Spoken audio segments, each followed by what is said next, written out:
Soy de la comunidad de aquí de Yolombó y soy minero.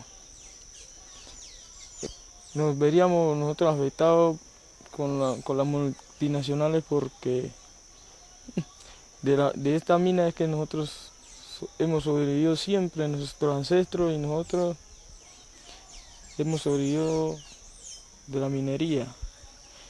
Y entonces, ¿qué nos pondríamos a hacer si nos quitan apenas el sustento que nosotros tenemos? ¿Qué uno podría hacer? Ahorita teníamos el problema de la minería. ¿Problema en qué sentido? De que aquí en nuestro territorio ancestralmente se ha trabajado o se ha practicado este ejercicio por parte de algunas comunidades indígenas. Y algunas de ellas devengaban pues sus recursos económicos de este sector. Pero algunas empresas multinacionales han querido arrebatar nuestros territorios que tienen esa gran riqueza y extraer nuestros recursos naturales sin tener en cuenta, por ejemplo, la opinión de las personas. Tenemos el concepto de que si nos quitan el río, se seca, se pierden los peces, pero no sabemos que el cambio climático y que todas esas cosas, eso no lo sabemos nosotros. Entonces ahí solamente vamos a saber eso en un proceso de consulta previa. Y eso permitirá entonces mirar los impactos más allá. Y hay impactos que son irreversibles. Y en esos impactos irreversibles los estados, ahí toca que hacer uso de los convenios.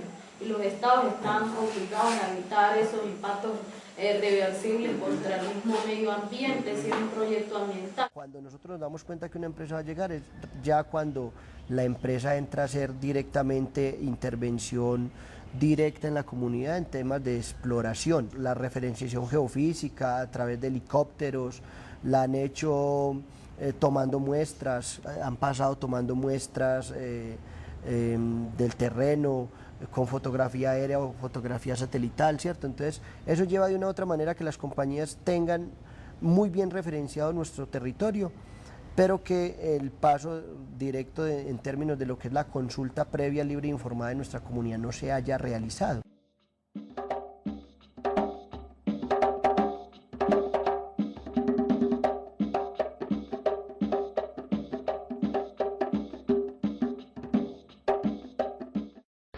El derecho a la consulta y al consentimiento previo, libre e informado es un derecho humano fundamental de los pueblos indígenas y de otros grupos étnicos o minorías en distintas partes del mundo o en cualquier país determinado. ¿Por qué se considera un derecho fundamental?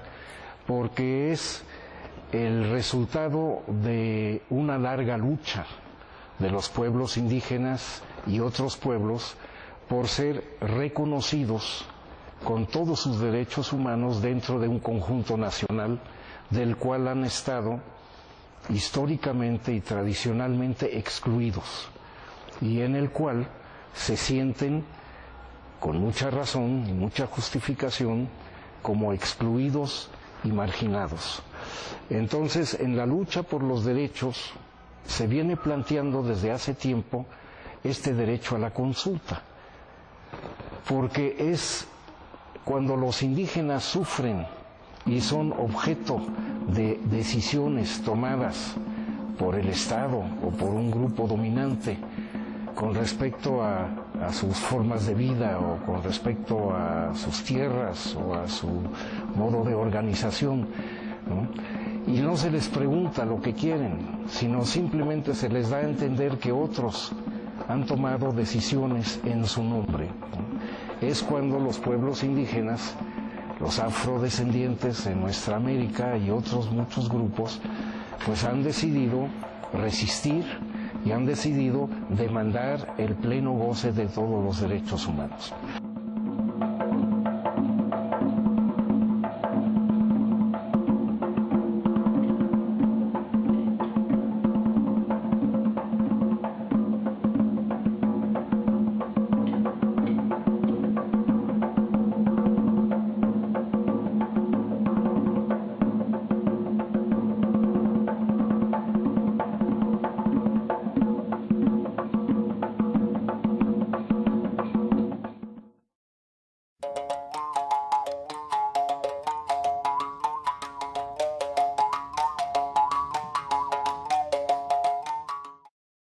La primera, y que digamos es la visión que podríamos llamar colonialista y capitalista globalizante, es la visión que se tiene en los países altamente desarrollados de tipo capitalista, que tienen operaciones a nivel global, que necesitan recursos, ¿no? Que provienen de la minería y de la industria extractiva, incluyendo el petróleo y otras, o extractiva agrícola, ¿no? También, o forestal, que también pueden ser altamente extractivas. Es decir, que solo quieren obtener ese producto para venderlo o transformarlo, ¿no? O meterlo al circuito de circulación capitalista y obtener los más altos beneficios, ¿verdad? Como es la ley de hierro del sistema capitalista, sin importar, ¿no?, qué pasa en la localidad de donde provienen esas cosas. Y entonces eso se ha vivido desde hace medio milenio en todo el mundo, ¿no? Y luego, bueno, iban, explotaban, se agotaban las vetas y se largaban, ¿no? Pero lo mismo pasa hasta el siglo XXI, en todas partes del mundo, incluso en países ya altamente desarrollados, ¿no?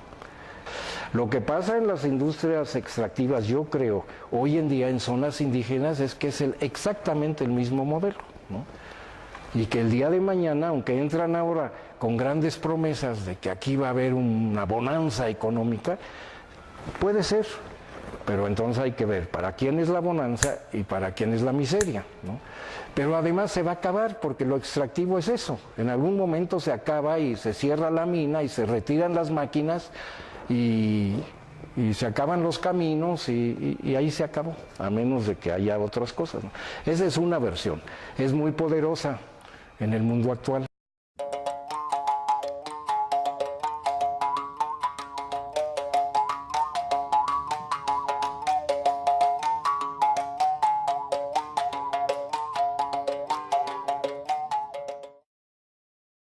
La segunda versión es la visión del Estado, el concepto de desarrollo nacional.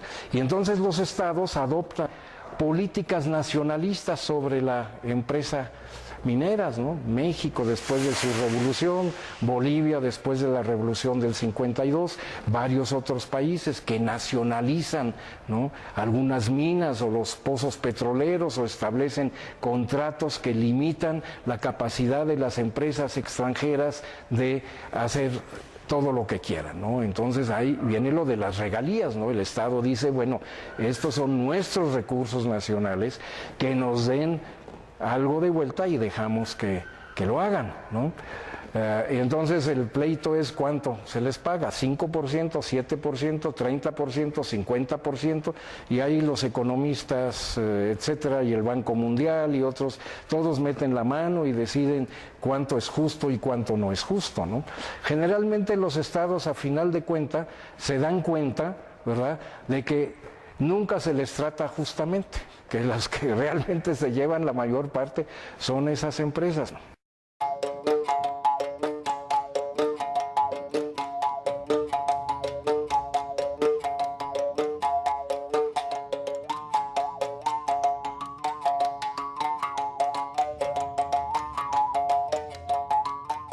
Y luego está la tercera perspectiva, ¿no?, que es la que nos interesa.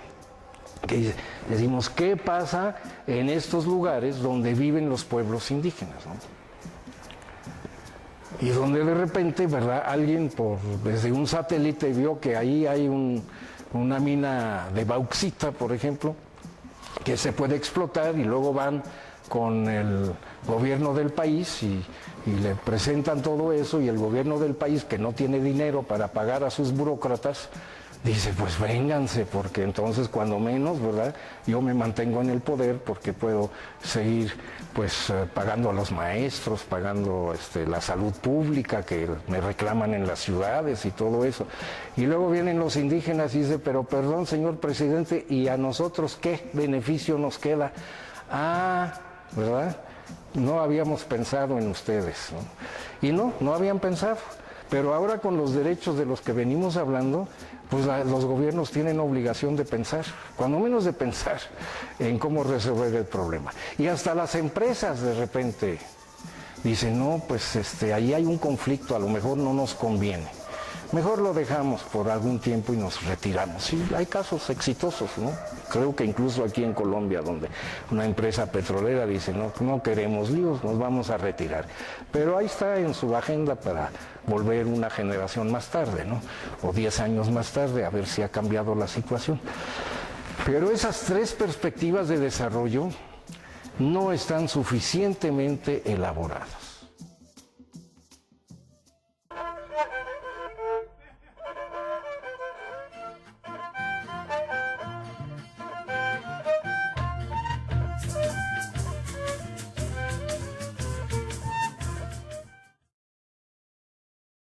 El artículo 44 de la Ley 70 dice, como un mecanismo de protección de la identidad, las comunidades negras participarán en el diseño, elaboración, evaluación de los estudios de impacto ambiental, socioeconómico y cultural que se realice sobre los proyectos que se pretendan adelantar en las áreas que se refiere esta ley.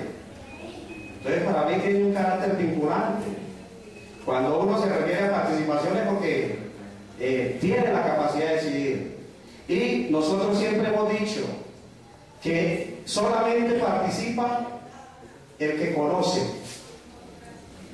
Una persona que no conoce el tema no tiene la capacidad de participar. Y si las comunidades tienen ese derecho de participación, se les tiene que preparar para que puedan participar. Y eso es lo que las empresas no les gusta.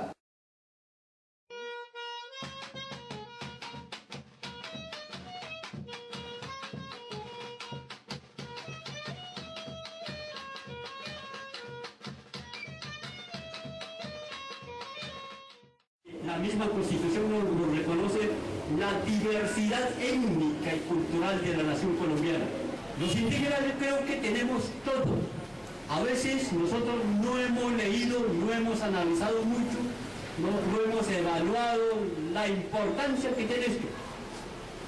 La autoridad indígena, con su bastón en mando,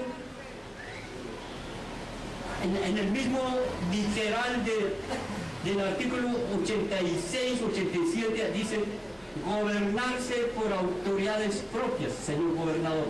Así lo está diciendo. Yo he dicho ya a mi gente que a veces no hacen caso, a veces no evalúan, a veces pasan por desapercibido. Gobernarse por autoridades propias, yo entiendo que nosotros podemos hacer lo que queramos. Podemos legislar el derecho interno, pero podemos también legislar, hacer un blindaje, en este caso como esto, no dejar penetrar.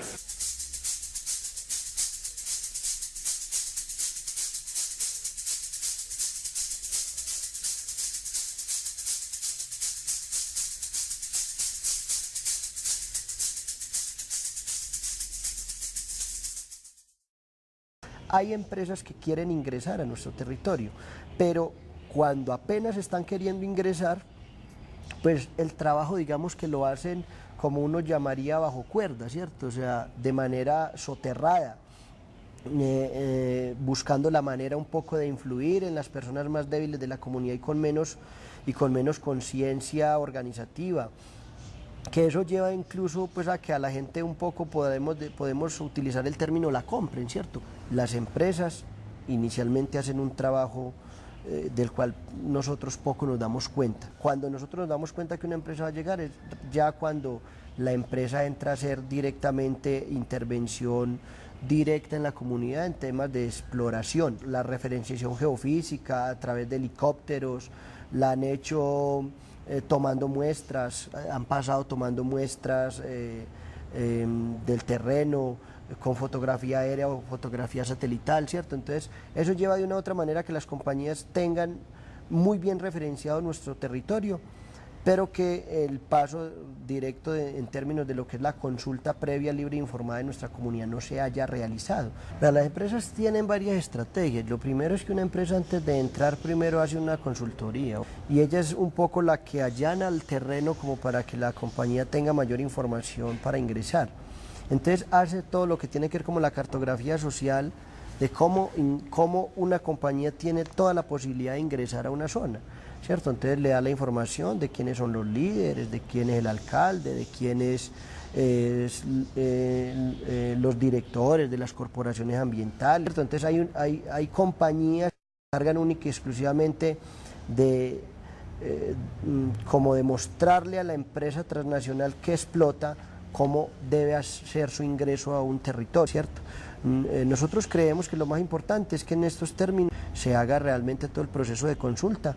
El proceso de consulta previa, libre e informada tiene elementos básicos que son precisamente que la comunidad donde se va a hacer la explotación tenga amplio conocimiento de sus derechos, primero. Lo otro, que tenga amplio conocimiento del proyecto en todas sus magnitudes, en las magnitudes de explotación, qué tipo de máquina se utiliza, qué tipo de trabajo el que se va a hacer, qué tipo de explotación, qué tipo de químicos si se utiliza, cuál es el impacto ambiental. Elementos básicos, digamos, que se tienen que realizar para que la comunidad pueda tomar una decisión y pueda empezar, digamos, a hablarse de acuerdo.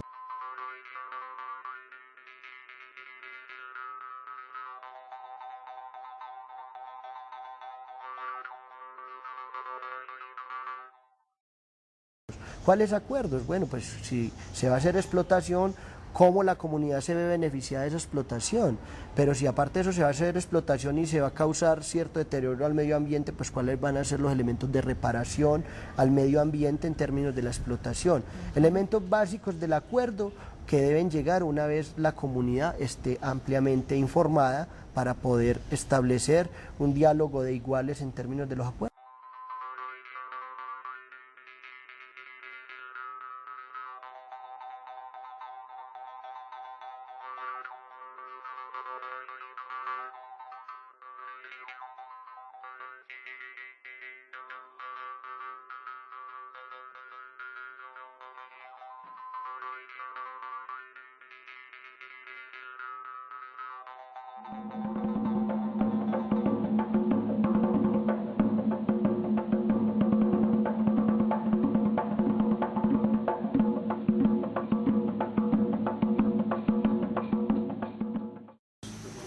Aunque a mí la consulta previa al principio no me dejaba con un buen sabor, hasta que no iba a hablar de consentimiento. ¿Cómo van a ser uno pesimista si uno se pone a leer el texto y uno ve cosas que no encajan? Así como todo se hace en este país, que a todo le ponen su trampa, a todo le ponen su mico. Entonces yo le preguntaba, pues que yo veo que lo mismo pasa ahí desde este escenario en donde hicieron una consulta previa, yo también veo que se visualiza que pasó lo mismo. Pero ahora cuando me empezaron a hablar de consentimiento y que el consentimiento nos llega nos lleva a vetar eso, a decir si queremos o no queremos el proyecto. Pues empecé como a tranquilizarme y a ver de que esto sí valía la pena. Porque si a mí me hubieran seguido hablando de consulta previa sin esa partecita ahí, de seguro que hasta este momento estuviera bien aburrido. Y esa consulta previa, como su nombre lo indica, es permitir que las comunidades puedan conocer el proyecto que se va a instalar en su territorio. Ahora, el consentimiento se obtiene, y para obtener el consentimiento, entonces, por supuesto, es la herramienta que permite identificar si las comunidades negras o las comunidades o los grupos étnicos aceptan o no un proyecto. Mejor dicho, el consentimiento es la posibilidad que se tiene para que los grupos étnicos puedan objetar o vetar un proyecto. El papel del Estado es de garantizar las condiciones para que se dé un proceso de consentimiento previo, libre e informado de una forma culturalmente apropiada con todo lo que se necesite en cuanto a garantizar estos derechos. Por su parte, las empresas o los que proponen algún proyecto en territorio ancestral deben de brindar toda la información necesaria para que se tenga la información apropiada para tomar una buena decisión. Entonces tienen que estar allí preparados para responder a las preguntas de la comunidad y para entrar a dialogar con ellos bajo los propios criterios de los pueblos. Y creo que esta parte es bien importante, que existan protocolos propios de los mismos pueblos para que se sepa cuáles son los pasos a dar, no solamente por parte de la misma comunidad, que a veces esto es importante esclarecerlo, porque a veces hay confusión de quién puede hablar legítimamente frente a estas posibles inversiones en territorio ancestral. Entonces, tener un protocolo propio que se pueda compartir con actores de afuera bajo los criterios propios de divulgación de información es muy importante para que se sepa cuáles son los pasos a dar con cada comunidad. La consulta y el consentimiento son derechos fundamentales de los grupos étnicos y tienen unas características que son los que las comunidades, tanto indígenas como afro, como gitanas, tienen que hacer valer, y es que debe ser libre, previa e informada. Libre en Colombia es algo que no hemos analizado, pero es muy difícil con el conflicto armado que una consulta y un proceso de consentimiento pueda hacerse a un proyecto de desarrollo o a una medida legislativa o a una medida administrativa como una concesión minera, sin presiones que vengan de sectores armados ilegales, sin presiones políticas del contexto, sin presiones de las mismas políticas empresariales. Entonces, ¿cómo hacer valer el de que un grupo étnico pueda tomar decisiones, decidir, determinarse a sí mismo cuál es su presente y cuál es su futuro de vida, de desarrollo, de pervivencia, sin presiones?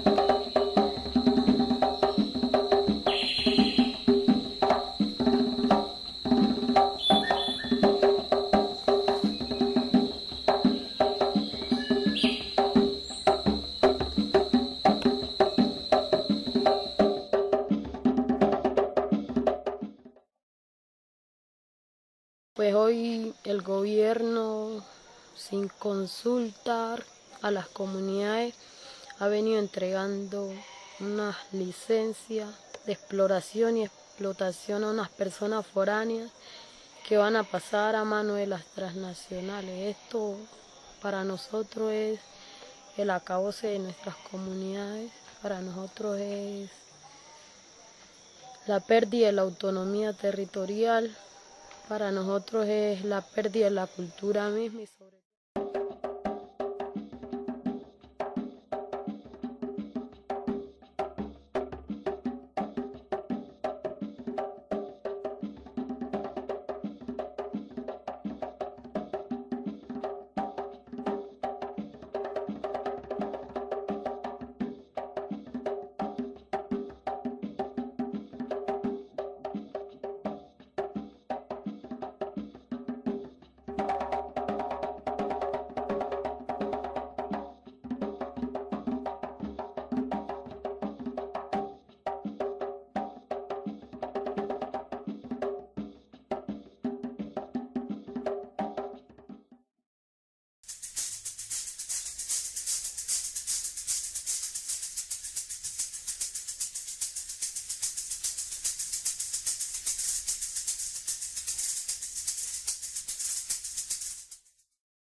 El tema de consulta y consentimiento fue algo nuevo, no lo habíamos llegado a escuchar y tampoco sabíamos la importancia de la herramienta al saberla utilizar. Esto realmente pues como que afianzó un proceso más a nivel organizativo y de una u otra manera nos llevó a movilizarnos y a buscar estrategias para seguir en la defensa y resistencia de nuestros territorios, para poder nosotros salir avantes con nuestros propios procesos, porque han sido muchas las empresas y las instituciones a nivel nacional e internacional que han venido a quererse llevar y arrebatarnos no solamente nuestra riqueza, sino también nuestro territorio. Y esta herramienta ha hecho entonces que nosotros podamos defender a las comunidades, a los jóvenes, a las mujeres, a los niños y precisamente también llevarlos a que ellos empiecen a conocer sobre este tema, a que empiecen a tener una visión de cómo nosotros o cualquier persona dentro del territorio puede ejercer y puede solicitar este derecho.